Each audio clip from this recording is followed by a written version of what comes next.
आज एवढ्या दिवसांनी ब्लॉग का बनवतोय. आज दिवस पण तसा खासच आहे, कारण आज आम्ही आलेलो आहे वेळासला टर्टल फेस्टिवल बघायला. म्हणजे भरपूर दिवसांची इच्छा होती की टर्टल फेस्टिवल जाऊन बघायचा होता. बाईकनी राईड करायची होती, पण अचानकपणे ते यूट्यूबवर व्हिडिओज बघितले आणि मग मला कळालं की अरे टर्टल फेस्टिवल सुरू झाला आहे. सो लगेच मग बाबाला विचारलं, अमोलला विचारलं, स्वप्नीलला विचारलं, सगळ्यांना विचारलं आणि सगळेजण रेडी झाले ते चौघच्या चौघं. आणि लगेच रात्री आम्ही निघालो आहे, काल रात्री. आणि तुम्ही बघता आज सकाळी एवढा माझा चेहरा लाल का दिसतोय, कारण सनराईज होतोय.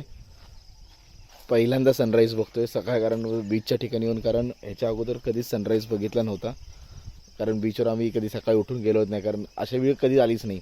तर आज या वेळा टर्टल फेस्टिवलच्या निमित्ताने आली आहे. आत्ता वाजले 6:29 आणि 7 वाजता सुरू होणार आहे. तर आम्ही फटाफट आलेलो आहे. रूट कसा आला, कोणत्या रूटने आलो, कसं पकडलं आणि इथपर्यंतची जर्नी मी काहीच रेकॉर्ड नाही केली, कारण रात्र होती.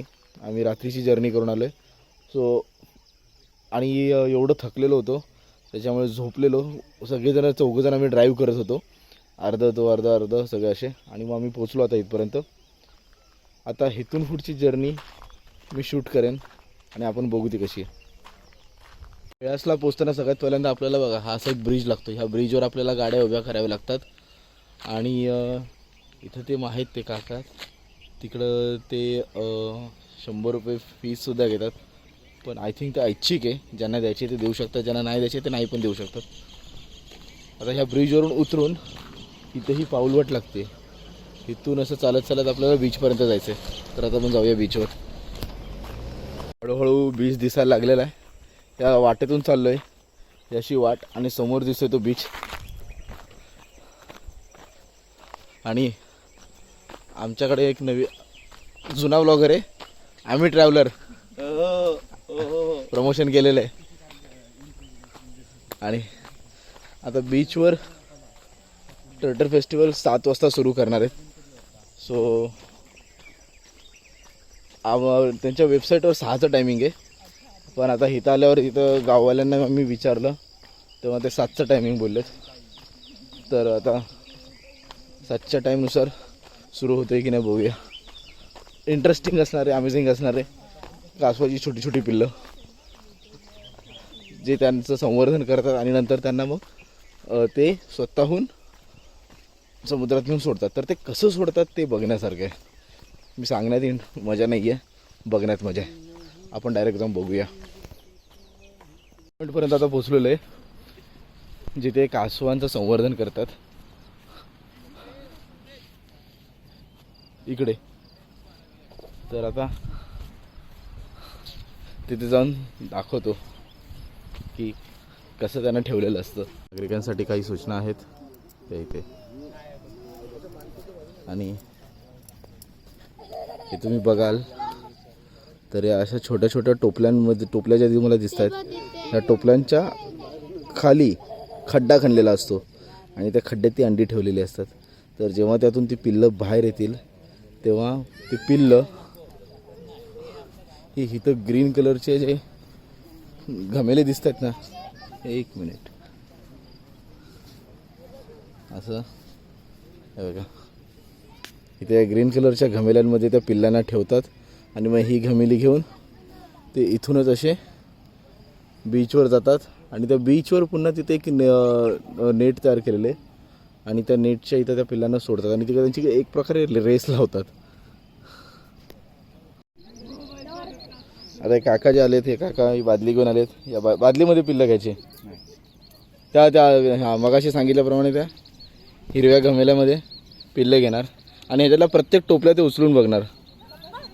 ह्या इकडच्या ज्या प्रत्येक टोपल्या ज्या आहेत, ह्या प्रत्येक टोपल्या उचलून बघणार आणि ह्याच्यात ज्याच्यामध्ये पिल्लं दिसतील, कुठे गेलं रे, हां, ज्याच्यामध्ये पिल्लं दिसतील सो त्याच्यातून ते पिल्लं काढून घेऊन जाणार आहेत. गुड मॉर्निंग बोला. Good morning. तर आपण चेक करू, जर पिल्लं आलेली असतील तर साधारण त्यांना पाण्यापासून 10 ते 15 मिनिटं अंतरावर सोडू देणार. तिथं आता बॅरिकेड लावलेले आहेत, बॅरिकेडच्या बाहेर सर्वांनी थांबायचे. हे VIP आहेत, बरोबर ना त्यांना आतमध्ये सुरक्षित गेलं पाहिजे पाण्यात आणि तिथे फक्त आमचे व्हॉलेंटियर आहेत ते आतमध्ये थांबतील. पिल्लं पाण्यात गेल्याच्या नंतर 10 ते 15 मिनिटं कोणी पाण्यात जाऊ नये कारण का पाण्याच्या लाटेमुळे ते आपल्या पायाखाली येऊन मरू शकतील. आणि सर्वांनी कॅमेरा आणि मोबाईलचे फ्लॅश ऑफ ठेवायचे. आता हातात मोजे घालून ते आता बघा ह्यानी पहिली खोललेली आहे इथे माझं त्यात त्यांना नाही सापडलेत. ये इथं पुढे इकडे माझं या ह्याच्यात सुद्धा नाही आहेत. हे बघा एक पिल्लू मिळालं याच्यामध्ये. दोन मिळाली ते बघा दिसत आहेत. 2 पिल्लं मिळालेले ते चालतंय. हा ते बघा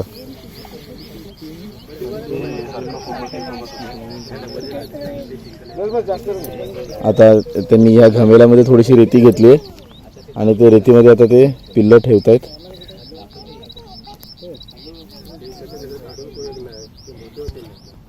चला सो अशा प्रकारे सगळ्या टोपल्यांमध्ये चेक करतायत. अरे अजून एक अरे तिथं 3 मिळाले. दादा किती मिळाले आतापर्यंत? 5 आहेत. आतापर्यंत 5 मिळालेले आहेत. 3 टोपल्यातून आतापर्यंत 5 निघाली.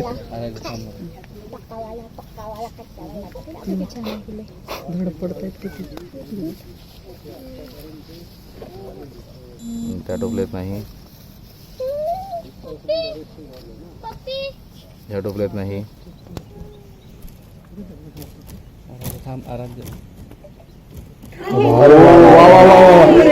इथं आपल्याला लॉट मिळालेला आहे. लॉट भरपूर सारे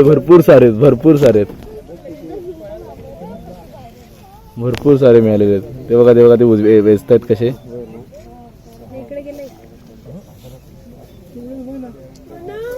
ते आपल्याला सांगतील ह्या टोपलीमध्ये किती मिळाले. दादा किती या टोपलीमध्ये? 13. या एका टोपलीच्या खाली 13. अरे वा छान.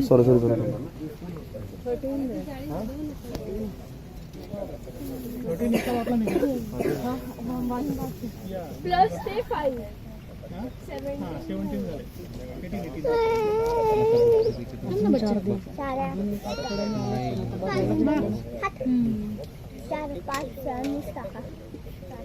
अरे वाव इथे सुद्धा भरपूर आहे.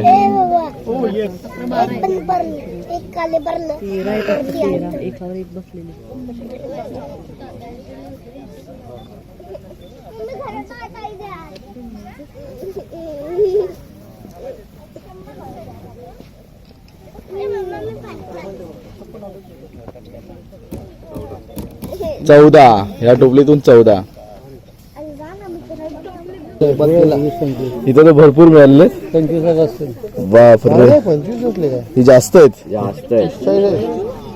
या टोपलीमध्ये इथं भरपूर जास्त मिळालेत.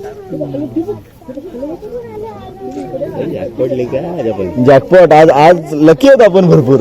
हा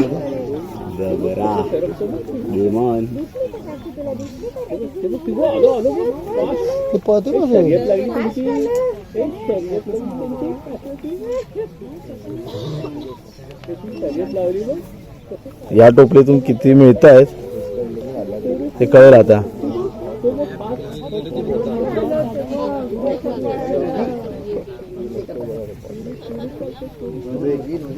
दादा किती निघाले या टोपलीतून? 40. एक नंबर. रेकॉर्ड 40 13 14 हाफ सेंचुरी खतम. एकाच. दादा या टोपलीत किती अंडी घातलेली होती? ती 40 आली. 123 पैकी 40 आले ना बाकीचे? हा एकूण 42 आले त्यातनं. 19. जो प्रथम आपण टॅगिंग केलं होतं हा म्हणजे ह्या वर्षी पश्चिम किनारपट्टीला हा ही मादीची पिल्ल आहे. प्रथम सॅटेलाइट टॅगिंग केलेलं आहे आपण. हो सॅटेलाइट. हा हा मग त्याचं हे पहिलं नेस्ट ओपन झालं काल. त्यातनं काल 2 आलीत. एक सकाळी दुपारी आलं, संध्याकाळी आलं आणि आता 40 आली. अरे वा. 23 अंड्यातलं म्हणजे आता 3-4 दिवस पिल्लं बाहेर पडत राहतील. अच्छा हे दररोज असणार आहे आता सकाळी सकाळ दुपार संध्याकाळी चालूच असतं. पूर्ण रेकॉर्ड असतो. याचा ऍप आहे पूर्ण शासनाला याची माहिती जाते. काय ऍपचं नाव? टर्टल ऍप आहे म्हणजे हे. एम टर्टल ॲप आहे त्याचं नाव. पण बघायला मिळेल. दादा आता ही सगळी जी पिल्लं काढली आहेत ही वेगवेगळ्या कासवांपासून आलेली आहेत ना. मग आता हे या प्रथमापासून ही 40 आलेली आहेत आता. तर मग टोटल 42 येईल. काल 42 आली. आणि आताचे 40. काल 2 आणि आताचे 40 आणि अजून मग 126 मधून अजून बाकी आहेत. 123 मधून अजून बाकी बाकी आहेत. आहेत. दुपारी येतील, संध्याकाळी येऊ शकतात, उद्या येऊ शकतील. कधी पण येऊ शकतात. ओके, तर यांचं असं शेड्यूल असतं. दिवसात किती वेळा चेक करतात? एक 1.5 तासांचे नंतर टाकायला लागतील. चला आता चला आता इथून तिकडे बॅरिकेडच्या बाहेर सर्वांनी फक्त थांबायचं आहे. तिथं पण नियम परत सांगितले जातील. ओके. पिल्ल पिल्ल पिल्ल पिल्ल पिल्ल पिल्ल पिल्ल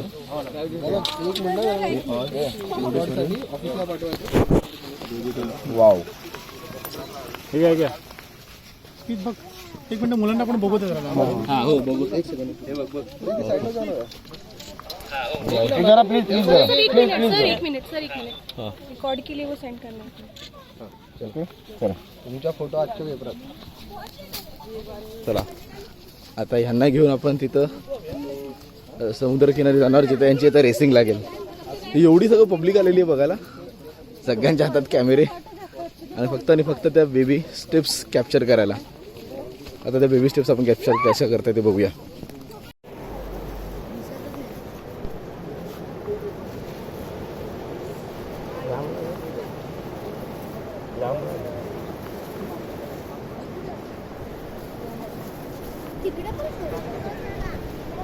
इथे जे सगळे छोटे छोटे दिसत आहेत हे सगळे टर्टल्स, बेबी टर्टल्स हे आता समुद्राच्या दिशेने चाललेले आहेत. तिथे काही ऑलरेडी पोचलेले आहेत आणि ते तिथून आता समुद्राच्या पाण्यात आता ते जातील.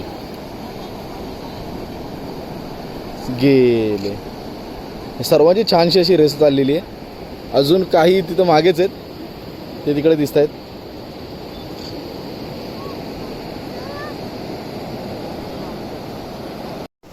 आत्ताच आपण सर्व बघितलं ते टर्टल्स कसे व्यवस्थित एका मागोमागे एक छोटे छोटे बेबी पावलं घेत ते समुद्राच्या दिशेने जात होते.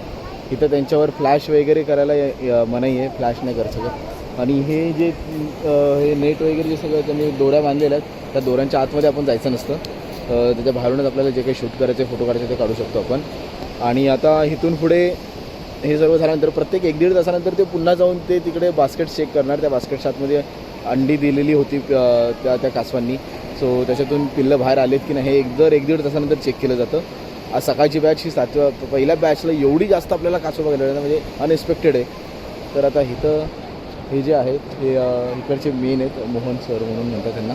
आपण त्यांच्याकडून जाणून घ्यायचा प्रयत्न करूया की त्यांच्याकडून काय आपल्याला इन्फॉर्मेशन मिळेल याच्या बाबतीमध्ये. नमस्कार, माझं नाव मोहन दत्तात्रय उपाध्ये. मी सन 2003 पासून या प्रकल्पात काम करतोय. 2002ला सह्याद्री निसर्गमित्र चिपळूण या संस्थेने ह्या कामाला वेळास या गावामध्ये सुरुवात केली. पूर्वी आपल्या कोकण किनारपट्टीवरती जे 5 खाडी किनारचे जिल्हे आहेत तर त्या जिल्ह्यांमध्ये 60 किनाऱ्यांवरती पहिली अंडी आपल्याला मिळायची. सुरुवात वेळासमध्ये झाली. सन 2006 साली पहिला कासव महोत्सव वेळासमध्ये सुरू झाला आणि तो आजपर्यंत व्यवस्थितपणे सुरू आहे. अजूनपर्यंत आपण जी मादी कासव भरती रेषेच्या पलीकडे येऊन अंडी घालते त्यांची अंडी संरक्षित करणं, त्यांच्या पिल्लांना सुरक्षितपणे पाण्यात सोडणं हे काम आजपर्यंत करत आलो. ह्या प्रकल्पाला आता 20 वर्ष झाली आणि आत्ता आपले हे रिझल्टचे दिवस आहेत की साधारण जी पिल्लं आपण सोडतो ती 15 ते 20 वर्षानंतर मॅच्युअर होतात. त्यातली जी मादी असेल ती सक्षम होते अंडी देण्यासाठी आणि परत ती त्याच किनाऱ्यावरती परत येते. आणि त्याच्याचमुळे गेली 2-4 वर्ष आपण जी पूर्वीच्या काळामध्ये पिल्लं सोडलेली आहेत अगदी सुरुवातीला, तर त्याचमुळे सगळ्या किनारपट्टीवरती रायगड, रत्नागिरी, सिंधुदुर्ग असेल घरट्यांची संख्या वाढताना आपल्याला दिसते. आणि मॅनग्रोव्ह फाउंडेशन आणि फॉरेस्ट डिपार्टमेंट यांच्या संयुक्त विद्यमाने WIIच्या मदतीने आत्ता आपण कोकणामध्ये 5 माद्यांना सॅटेलाईट ट्रान्समीटर बसवले. अजूनपर्यंत आपण संरक्षण संवर्धनाचं काम करून त्यांची संख्या वाढवण्याचं काम केलं, पण आता आपला थोडासा अभ्यास संशोधनाच्या दिशेने सुरू झाला आहे. याच्यात आपल्याला माहिती अशी मिळणार आहे की अंडी द्यायला एक मादी परत येते का, अंडी देऊन झाल्यानंतर ती पुन्हा समुद्रामध्ये पुढच्या वर्षापर्यंत पुढच्या सीझनपर्यंत किती अंतर फिरून येते, त्याचबरोबर ती पाण्यात किती खोलवर पोहते, हा सगळा अभ्यास आता आपल्याला किनाऱ्यावरती बसून कळणार आहे. रायगडमध्ये 4 समुद्र किनारे आहेत, रत्नागिरीमध्ये 15 आहेत आणि सिंधुदुर्गमध्ये 14 किनारे आहेत जिथे आपलं हे संरक्षण आणि संवर्धनाचं काम सुरू होतं. आणि विशेष एक गोष्ट सांगायला आवडेल की महाराष्ट्राच्या किनारपट्टीवरती आजपर्यंत आपल्याकडे ग्रीन सी टर्टल हा फक्त खाडी किनारी किंवा पाण्यामध्ये पोहताना सापडायचा, परंतु ऑलिव्ह रिडले जातीची कासवं फक्त आपल्या किनाऱ्यांवर येऊन अंडी देतात असंच माहिती होतं. पण यावर्षी सिंधुदुर्ग जिल्ह्यामध्ये 3 ग्रीन सी टर्टलनी अंडी दिलेली आहेत आणि त्यातनं सुरक्षितपणे पिल्लही बाहेर गेलेली आहेत. समुद्रामध्ये एकूण 7 प्रजातीची कासवं आहेत, ज्यापैकी आपल्याकडे अंदमान निकोबारमध्ये 5 प्रजातीची कासवं अंडी घालण्यासाठी किंवा त्यांचा वावर दिसतो. आपल्या खोल समुद्रांमध्ये मच्छीमारांकडनं मिळालेल्या माहितीनुसार सुद्धा 5ही प्रजाती आपल्या आतमध्ये समुद्रामध्ये पोहताना आढळतात, त्यांच्या जाळ्यांमध्ये सापडतात. परंतु अंडी घालण्यासाठी ऑलिव्ह रिडले ही एकच प्रजाती आपल्या समुद्र किनाऱ्यावरती येते. अंदमान निकोबार आणि बाकी जगभरामध्ये त्यांचं अंडी घालायचा भाग आहे जिथे ते अंडी देतात, कारण जिथे त्यांना अन्न त्यांचं मिळेल अशा भागांमध्ये ते वास्तव्य करतात आणि त्या भागांमध्ये जास्त करून ते अंडी देतात. दादा याची प्रजननाची सुरुवात कशी होते, म्हणजे सुरुवात साधारण नोव्हेंबर ते मार्च हा त्यांचा अंडी घालायचा काळ आहे. आत्ता गेली 2-3 वर्ष आपण जो एक शब्द खूप वेळा ऐकतो ग्लोबल वॉर्मिंग, तर त्याच्यामुळे गेली 2-3 वर्ष डिसेंबर पासून एप्रिल पर्यंत आपल्याला यांचा अंडी घालायचा काळ दिसलाय. आणि त्या दरम्यान मादी रात्रीच्या वेळेला किंवा पहाटेच्या वेळेला जेव्हा किनाऱ्यांवरती कोणीही नसेल अशा वेळेला येऊन भरती रेषेच्या पलीकडे वाळूमध्ये खड्डा करते आणि त्याच्यामध्ये एका वेळेला 80 ते 150 पर्यंत अंडी घालते. ती आपण ज्या ठिकाणी हिचरी बघितली तिथेच ती अंडी घालते की दुसरीकडे कुठे? संपूर्ण किनाऱ्यावरती कुठेही येऊन मादी अंडी घालते भरती रेषेच्या पलीकडे. पण प्रत्येक वेळेला भरतीचं पाणी एकाच लिमिट पर्यंत राहील असं नाही, ते बऱ्याचदा वरती निघून जातं. अशा वेळेला समजा त्या किनाऱ्यावरची वाळू वाहून जात असेल किंवा पाण्याचा संपर्क कायम त्या अंड्यांशी आला तर तिथे टेम्परेचर क्रिएट होत नाही, म्हणजे तापमान जे उबवणीचं लागतं ते तिथे कधी तयार होत नाही आणि त्याच्यामुळे त्या अंड्यांमधनं काहीच बाहेर येत नाही. म्हणून मग आपण काय करतो, जी अंडी आपल्याला भरती रेषेच्या जवळ मिळतात तर त्यांना उचलून आपण त्या जाळीमध्ये संरक्षित करतो, जेणेकरून कोल्हे, कुत्रे, डुकरं हे त्यांना काही इजा करू नयेत. परंतु आपण जे घरटं एखादी मादी बऱ्यापैकी भरती रेषेच्या पलीकडे घालते की जिथे आपल्याला माहिती असतं की इथे कधीही पाणी येणार नाही, किती मोठी भरती आली तरी आपण त्याला तिथेच जाळी लावून फेन्स करतो. पण यावर्षी आपल्याला असं एकही घरटं इथे मिळालं नाही. 2 वर्षापूर्वी वेळासला 2 घरटी आपण नैसर्गिक संरक्षित केलेली होती. अंड्यांची नॉर्मली साईज केवढी असते? अगदी साधारण म्हटलं तर टेबल टेनिसचा बॉल, टेबल टेनिसचा बॉल आणि अंड जर लांब ठेवलं आणि आम्हाला लांबना ओळखायला सांगितलं तर आज आम्ही ओळखू शकत नाही यातला टेबल टेनिसचा बॉल कुठला आणि अंड कुठला आहे. अरे बापरे, एवढं. आणि म्हणजे ते अंड मी असं बघितलं की ते थोडंसं डेलिकेट असतं की आपलं नॉर्मली आपलं कोंबडीचं अंड असतं अगदी म्हटलं तर तसं नाजूक, पण मी त्याला असं वरना सोडलं तर ते खाली पडतं पण ते फुटत नाही. म्हणजे निसर्ग किती गोष्टींचा विचार करतं की एक मादी खड्डा तयार करते 1-1.5 फुटाचा, त्याच्यावरती एका वेळेला ती 80 ते 150 अंडी देणार. मग एकावर एक अंडी जर पडली तर ती फुटतील, म्हणून त्याचं कवच इतकं त्यांनी सॉफ्ट केलंय की ती पडली एकामेकावर तरी ती फुटत नाही. पण मगाशी आपण ज्याप्रमाणे बघितलं त्या बास्केटच्या आतमध्ये आपल्याला तो काउंट दिसला, ती एका मादीने तेवढी मादीने एका वेळेला येऊन त्यावेळेला अंडी. मॅक्झिमम काउंट काय आहे? मी एका वेळेला माझ्या एक्सपिरियन्समध्ये 176 अंडी एका मादीची घेतलेली आहेत आणि जी जुनी जाणती लोक होती ती म्हणायची ऍट अ टाइम 176 घालते की ॲट अ टाइम घालते. यांच्यामध्ये क्लच सिस्टम असतो. जुनी माणसं म्हणायची की त्यांनी त्यांच्या काळात म्हणजे पूर्वी 2002च्या पूर्वी ह्याच समुद्र किनाऱ्यांवरती अंडी चोरून खाल्ली जायची. सो त्याच्यामुळे लोकांना माहिती असायचं की इथे अंडी घालायला कासव येते. पण त्याच लोकांनी आज सॅक्रिफाईस केलंय की बाबा कन्झर्वेशनला आपण सपोर्ट करायचा. म्हणजे जरी त्यावेळेला 250-300 पर्यंत अंडी लोकांनी काढली आहेत, म्हणजे वातावरणात जो काही बदल होतोय तर यांच्या अंडी देण्याची क्षमता पण कमी झाली असं आपल्याला म्हणायला लागेल. परंतु असं आहे की हे स्थानिकांचं सांगणं आहे, कुठेही असं आपल्याकडे कागदावर लिहिलेलं नाही. त्याच्यामुळे ज्यावेळेला त्याच्यावरती रिसर्च पेपर वगैरे होतो तर त्याच वेळेला ते आपण खरं मानतो. सायकल किती येते, म्हणजे आता घातली नंतर मग किती वर्षानंतर नाही, याच्यामध्ये क्लच सिस्टम असतो. म्हणजे समजा एक मादी आत्ता अंडी घालून गेली तर 15 ते 30 दिवसामध्ये ती परत अंडी घालायला येऊ शकते. ती परत 15 ते 30 दिवसानंतर परत अंडी घालते. अशी एका सीझनला 2 किंवा 3 वेळेला ती अंडी घालते. आणि सांगायची गोष्ट, आपल्याकडे ज्या मादीला सॅटेलाइट ट्रान्समीटर बसवला तिचं नाव आपण प्रथमा ठेवलं होतं. तिने बरोबर 30 दिवसांनंतर दाभोळच्या किनाऱ्यावरती अटेम्प्ट केला, पण बंधारा असल्यामुळे त्याचे दगड वाहून आले होते. अर्ध्या फुटावरती तिला दगड लागले, तिला तिथे अंडी घालता आली नाहीत. पण ज्या मादीला आपण आंजरल्यामध्ये ट्रान्समीटर बसवला, जिचं नाव सावनी ठेवलं होतं, तिने बरोबर 30 दिवसानंतर केळशीमध्ये अंडी घातली. GPS लोकेशन त्यांच्या मेंदूमध्ये नोंदवले जातात. त्यातली जी कुठली मादी असेल ती 15-20 वर्षानंतर मॅच्युअर होते अंडी द्यायला आणि परत ती ह्याच किनाऱ्यावरती अंडी द्यायला येते. तर असं असतं की ह्या किनाऱ्यावरती काही डिस्टर्बन्स असेल तर ती आसपासचे किनारे घेते. जसं नाही करता आलं तिथे दाभोळ कुठे केळशीमध्ये, आंजरल्यात तिने नाही केलं, केळशीत केलं. मग असं असू शकतं की तिथे पर्यटन आहे, सो त्यावेळेला कोणी ना कोणीतरी किनाऱ्यावरती जर असेल, कारण यांच्यामध्ये पालकत्व नाही. दगड जे लागले कुठे लागले? ते दाभोळमध्ये मिळाले. मग ती कुठे गेली? मग ती त्याच्यानंतर तिचा प्रवास आजही तिथेच आहे, ती त्याच भागात आहे, ती नंतर बाहेर आलेली नाही. अंडी कुठे मिळाली? मग तिची नाही, तिने अंडी घातलेली नाहीयेत अजून. सो आपण तिथे लक्ष ठेवलेली आहे. अंड पोटात ठेवली कशी? ती राहतात तिच्या पोटात, म्हणजे तिला जोपर्यंत योग्य जागा नाही मिळणार ती तोपर्यंत तिथे थांबेल. किंवा काही वेळेला असंही होतं, एखादी मादी बाहेर येते आणि फॉल्स क्रॉल म्हणतात त्याला, की ती येते, खड्डा करते, काहीच करत नाही आणि परत निघून जाते. असंही आपल्याला आढळलं. जसं म्हटलं की मार्च ते नोव्हेंबर ते मार्च तिचा अंडी घालण्याचा पिरियड आहे. पण त्या पिरियडमध्ये ती किती वेळा ती अंडी घालू शकते? 3 वेळा 2 ते 3 वेळेला जास्तीत जास्त. आणि एका टायमाला ती 176 तुम्ही काउंट काढलेला. आता एका वेळेला समजा एका मादीनी 150 अंडी दिली, हां, पुढच्या वेळेला जेव्हा येईल तेव्हा 150 पेक्षा संख्या कमी असेल. तिसऱ्या वेळेला ती संख्या अजून कमी असते.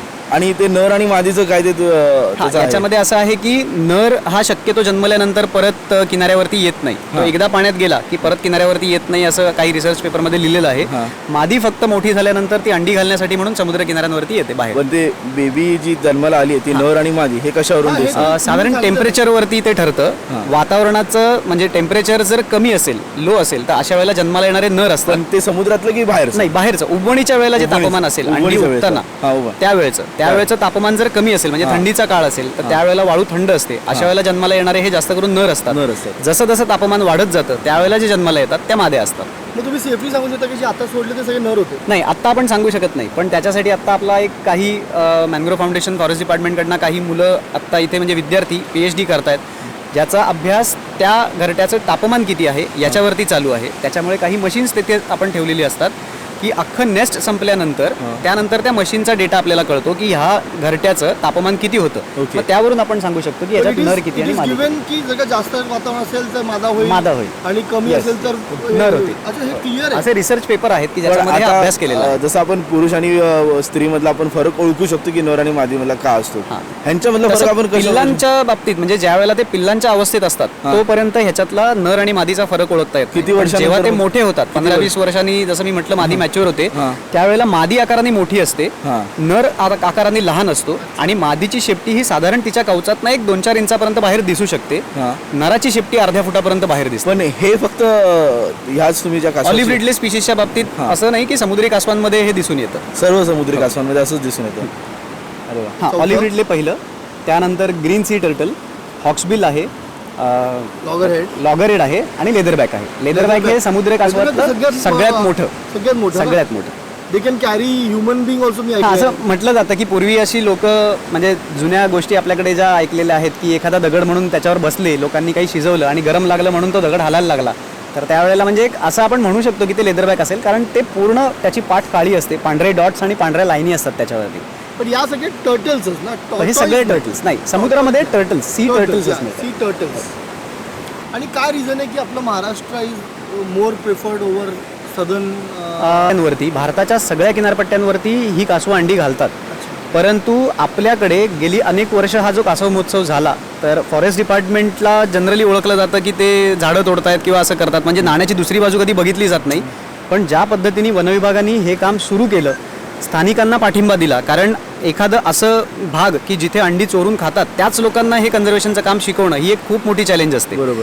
जसं सह्याद्री निसर्ग मित्रांनी हा एक चॅलेंज घेतला, त्याला बॅकअप हा फॉरेस्ट डिपार्टमेंटचा होता, कारण शेड्यूल 1 स्पीशीज आहे. जेव्हा शेड्यूल 1 स्पीशीजबद्दल काम करायचं असतं तुम्हाला वनविभागाची परमिशन लागते. सो अशा लोकांबरोबर काम करणं की जे अंडी चोरणार आहेत त्यांच्यावरती विश्वास ठेवायचा की आता ह्याच्यापुढे ही लोक अंडी वाचवतील, पिल्लांना सोडतील, हे मोठं जिकरीचं काम त्यांनी केलं. आणि त्याचबरोबर जनजागृतीचे कार्यक्रम केले. शाळा असतील, महाविद्यालय असतील, गावच नाही, जिल्हे नाही तर शहरांमध्ये सुद्धा आज आपल्याकडे थ्रूआउट महाराष्ट्र मॅनग्रोव्ह फाउंडेशनकडनं माझ्याकडे ती एक जबाबदारी आहे की ज्या शाळा कॉलेजमध्ये आपल्याला असे टॉक मिळतील त्या शाळा कॉलेजमध्ये जाऊन आपण कार्यक्रम करतो. आणि सांगायला आनंद वाटतो की आपल्या शासनाने याची खूप मोठी दखल घेतली, ज्याच्यामुळे महाराष्ट्रामध्ये हा कासव महोत्सव केला जातो किंवा कासवाचं संरक्षण आणि संवर्धन केलं जातं, हे खूप ठिकाणी आता प्रसिद्ध झालं. तर आपल्याकडे महाराष्ट्र राज्याच्या अभ्यासक्रमामध्ये मराठी मीडियमला इंग्रजी विषयाला 9वीला वेळास टर्टल हा एक धडा आहे, ज्याच्यामुळे पुढच्या पिढीला ह्या गोष्टींबद्दल माहिती होईल. तर शासनाने घेतलेला हा एक सुंदर पाऊल त्यांनी उचललं की ज्याच्यामुळे पुढच्या जनरेशनला याची माहिती होईल. आजच्या तारखेला Velas is the most productive as far as hatcheries go. Right. कारण कसं असतं, एखाद्या किनाऱ्याची लांबी आणि रुंदी, जास्त करून रुंदीपेक्षा त्याची लांबी मोजली जाते. जसं ह्याची लांबी ह्या किनाऱ्याची पूर्ण वाळूचा जो किनारा आहे तो 1.5 किलोमीटरचा आहे आणि आज 1.5 किलोमीटरच्या किनाऱ्यावरती आपल्याकडे 47 घरटी आहेत.